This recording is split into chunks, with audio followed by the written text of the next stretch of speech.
নমস্কার বন্ধুরা, সবাই কেমন আছেন? আপনাদের সাথে শিবরাত্রির ব্লগটি শেয়ার করতে চলে আসলাম বন্ধুরা। আমি আজকে পালন করেছি, কালকে পালন করিনি। আজকেও শিবরাত্রি আছে, তাই আজকেই সকালে আমরা সবাই মিলে, পরিবারের সবাই মিলে শিবরাত্রি করলাম একসাথে। আর শিবরাত্রির দিন কি করলাম সেটাই আপনাদের সাথে শেয়ার করতে চলে আসলাম বন্ধুরা। সকালবেলা উঠে সবাই মিলে আমরা উপোস ছিলাম। তারপরে শিবের স্নানের জন্য সমস্ত কিছু গুছিয়ে নিয়েছি, পুজোর ফল ফুল সব কিছু গুছিয়ে নিয়েছি। এবার ওর বাবা ছেলে মেয়ে আগে শিবকে অভিষেক করানোর জন্য ঘি মধু তারপরে হচ্ছে চিনি দুধ দই এগুলো দিয়ে মহাদেবের অভিষেক করাচ্ছে। তারপর আমি করাবো। আমার ঘরে আগে শিব ছিল না, এই 2 বছর যাবৎ শিব বাবা মহাদেব আমার ঘরে এসেছে। এই 2 বছর যাবৎ আমরা বাবা মহাদেবের শিবরাত্রির তারপর নীলের উপোস এগুলো করি। আর আমি বিয়ের আগে করতাম, কিন্তু বিয়ের পর আর এইখানে এসে করা হয়নি। এই 2 বছরে আবার আমার বাবা মহাদেব আমার ঘরে এসেছে, 2 বছর যাবৎ আমরা সবাই মিলে করতেছি।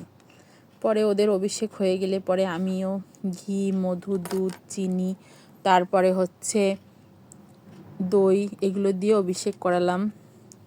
ভগবানকে ডাকার নিয়ম তো আছেই, কিন্তু আমরা তো অত নিয়ম তারপরে মন্ত্র জানি না। ভগবানকে মনের ভক্তি দিয়ে যেটুকু জানি সেটুকু দিয়েই ভগবানকে পুজো করি, তাতেই ভগবান সন্তুষ্ট হবেন।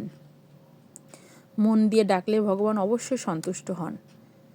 আর আমি সব কিছু সব পুজোই করার চেষ্টা করি, ভগবান যদি সহায় হন সব কিছুই করি। আমরা সারাদিন আজকে সবাই উপোস ছিলাম। তারপরে দুপুর 2টা-2:30টার দিকে ভগবানকে অভিষেক করে পুজো দিয়ে তারপরে আমরা সবাই ফল এগুলো খেয়েছি। এই যে সবাই আমরা একসাথে মিলে পুজো দিয়ে বেশ ভালোই লাগে। আমার ছেলে মেয়েও উপোস ছিল সেই 3টা পর্যন্ত, ওরাও সকালের থেকে কিছু খায়নি। সবাই মিলে একসাথে ভগবানকে পুজো দিলাম। গাছ থেকে বেল পেড়ে, ভগবানের প্রিয় ফল তো বেল, বাবা মহাদেবের আস্ত বেল কলা বড়ই এগুলো দিলাম। বেল অবশ্য এখনও পাকেনি, কাঁচা, তারপরেও বাবা মহাদেবকে দিলাম। বাবা মহাদেবের খুব প্রিয় ফল বেল। তারপরে গোপু সোনাকেও এইভাবে অভিষেক করালাম ঘি মধু সব কিছু দিয়ে। আমি তো প্রত্যেক দিনই প্রায় করে থাকি বেশিরভাগ সময়। তারপরে সোমবার বাবাকে যখন ঘি মধু দিয়ে স্নান করাই, গোপালকেও আমি ঘি মধু দুধ দিয়ে স্নান করাই। এই যে সবাই মিলে গোপালেরও অভিষেক করলাম।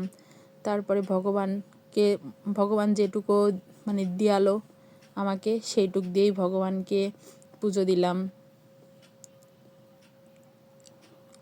আমার ছেলে মেয়েও খুব খুশি হয়ে এগুলো করে, ওদেরও ভাল লাগে উপোস থেকে ভগবানকে পুজো করার।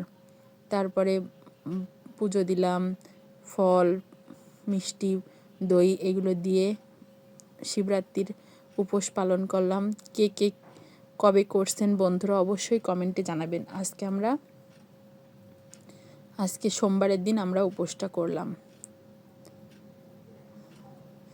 আর তারপরে পুজো দেওয়া হয়ে গেলে সবাই মিলে একসাথে বসে বাবার মন্ত্র পড়লাম। তারপরে বৃন্দা দেবীকে গেলাম স্নান করাতে, ভোগ দিতে।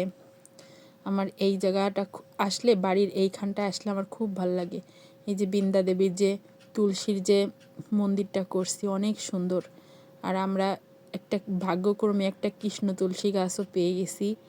বাড়িতে কৃষ্ণ তুলসী গাছই তুলসীর মন্দিরে লাগাতে হয়। ভাগ্যক্রমে একটা কৃষ্ণ তুলসীও পেয়ে গেছি বন্ধুরা। আমার বাড়িতে আর অনেক সুন্দর ওই গাছটা হয়েছে, দেখেন কত সুন্দর। সবাইকে আবারও অনেক অনেক ধন্যবাদ। আর ভিডিওটি ভালো লাগলে অবশ্যই লাইক কমেন্ট করবেন। ধন্যবাদ সবাই।